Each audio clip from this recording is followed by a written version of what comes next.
Rome conquered the ancient world with terrifying efficiency.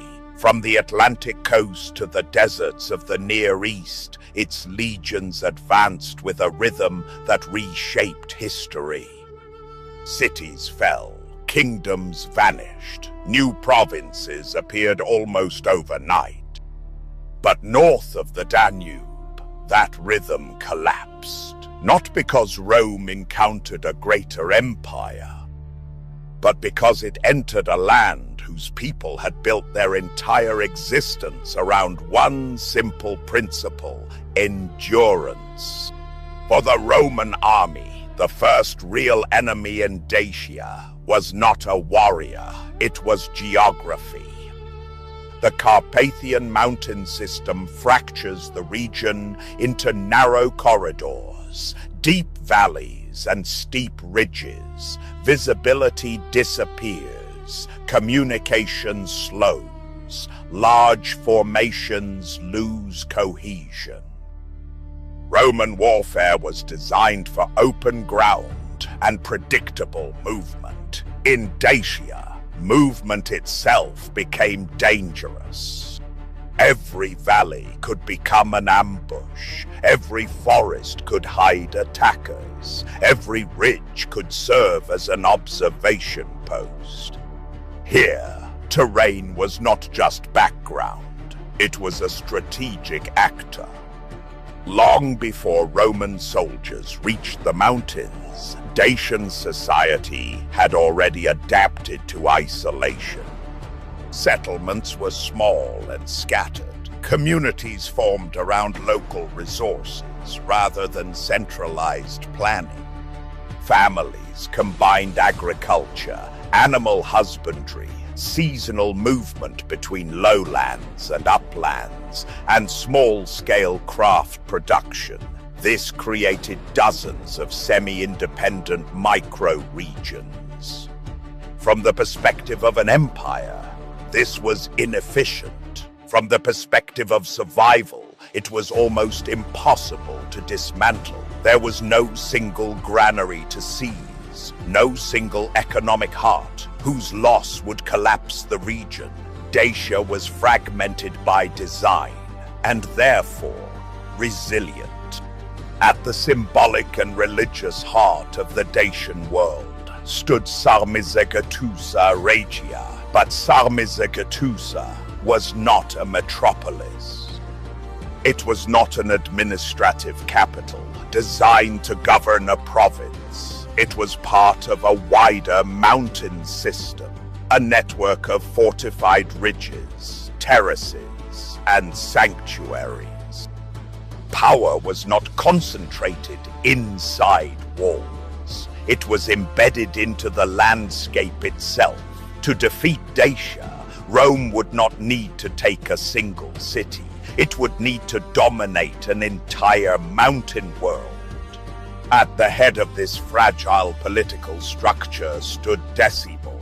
Decible ruled a kingdom caught between strong local autonomy and the growing pressure of Rome.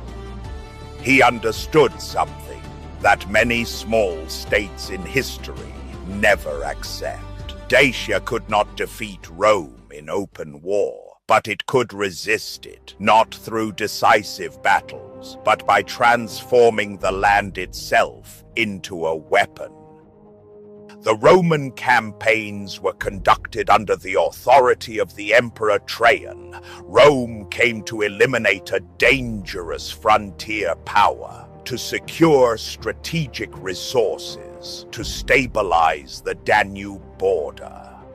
But what the legions encountered in Dacia was not a conventional war. There were no vast cities to besiege, no political center whose fall would end resistance. Instead, they entered a conflict without spectacle, a war defined by constant uncertainty.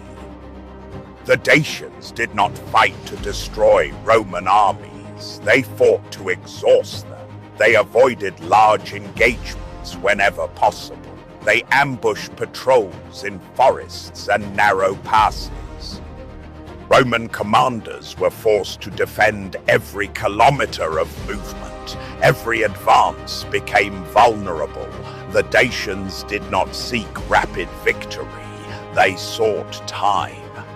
Roman armies operated at the end of very long and fragile supply chains. Food, animals, tools, weapons, medicine, and reinforcements had to move continuously through hostile terrain. The Dacians lived inside that terrain. They knew which valleys flooded in spring, which ridges remained passable in winter. This was not improvisation. It was inherited knowledge. For Rome, the mountains were an operational problem. For the Dacians, they were a living system. The basic social unit was the extended family. Households were productive centers. Men, women, and children worked together in agriculture, herding, food processing, textile production, and craft activities. Knowledge was transmitted inside families. So were survival skills. So was geographic memory. Settlements were not monumental, they were discrete. Villages were embedded into the landscape rather than imposed upon it. Political authority did not function through rigid bureaucracy.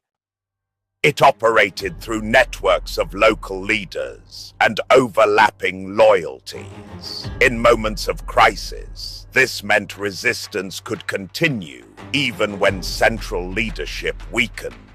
The famous curved blade, the falx, was designed for brutal, close and chaotic fighting, especially effective in broken terrain and forested ground.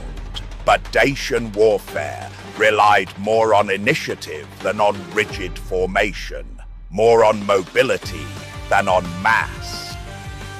But the Dacians were not only warriors of ambush and withdrawal. When retreat was no longer possible, when the terrain could no longer shield them, they fought the Roman legions face to face. And when they did, they fought with a kind of courage that deeply unsettled the ancient world. Classical authors describe something rare. The Dacians did not fear death in battle. They accepted it. They expected it. Dying in combat was not a personal tragedy. It was an act of honor, a fulfillment of duty, and according to their spiritual beliefs, not an end. Their tradition taught that the soul continued its existence beyond the body, that death was a passage, that the warrior who fell in battle did not disappear. This belief transformed the psychology of combat. It removed one of the most powerful weapons of any army, fear. When forced into direct confrontation with Roman heavy infantry, Dacian fighters advanced with an intensity few enemies of Rome had ever displayed. They closed distance quickly. They targeted officers. They aimed for disruption, not survival. For Roman soldiers trained to break the enemy's will, this was deeply disturbing. They were facing men who did not expect to return, who measured honor not by victory alone, but by the courage to fall while resisting. For the Dacians, the battlefield was not only a place of struggle, it was a place of meaning, of honor, and of passage. Yet the true struggle of the Dacian wars was not defined by dramatic last stands. It was defined by endurance, by repeated relocation of families into safer valleys, by rebuilding after destruction, by communities reorganizing around surviving kinship networks. Resistance did not depend on a permanent army. It depended on the continuity of social life. Rome was accustomed to dismantling political systems. Remove the ruler, occupy the capital, install administrators, but Dacia was not structured vertically. It functioned as a web of local authorities, family networks, and regional leadership. The underlying social fabric remained extremely difficult to erase. Dacia was not a centralized machine. It was a resilient network.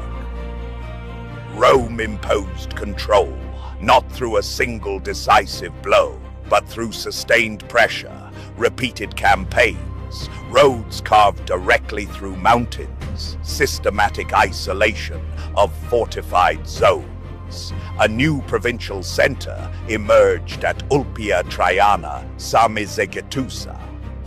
Roman administration reshaped the conquered core of the region. But one essential truth must be remembered. Rome did not conquer all of Dacia. Large territories beyond the new imperial frontier remained outside Roman control.